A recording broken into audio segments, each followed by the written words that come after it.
اسمعها مني، افهمها جيدا يا رفيق الدرب. إن قيمتك بالهم الذي تحمله والهدف الذي تحيا من أجله.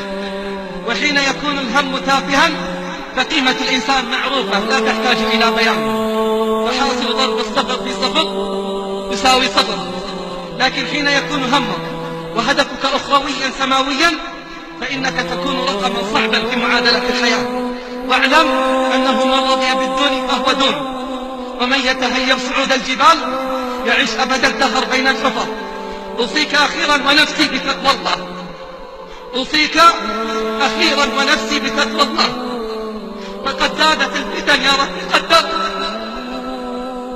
فقد زادت الفتن يا رفيق الدرب، ونحن والله أقرب إلى الساعة مما كان عليه المسلمون قبل 14 قرنا حين نزل قول الله اقتربت الساعة.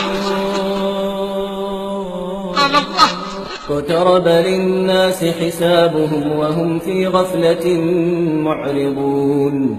ما يأتيهم من ذكر من ربهم محدث إلا استمعوه وهم يلعبون لاهية قلوبهم. فها هي العلامات كثرة، تطاول الحفاة العراة ووسد الأمر إلى غير أهله، ورأينا الكاسيات العاريات شربت الخمور واستحلت المعازف والكينات وانتشر الربا وتركت الصلوات. فماذا ننتظر يا رفيق الدرب؟ فماذا ننتظر يا رفيق الدرب؟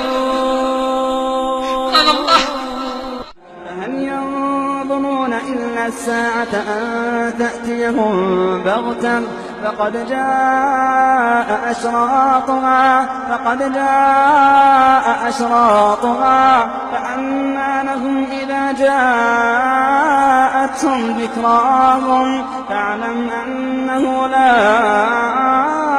إله إلا الله، فاعلم أنه لا إله إلا الله، واستغفر لذنبك وللمؤمنين والمؤمنات.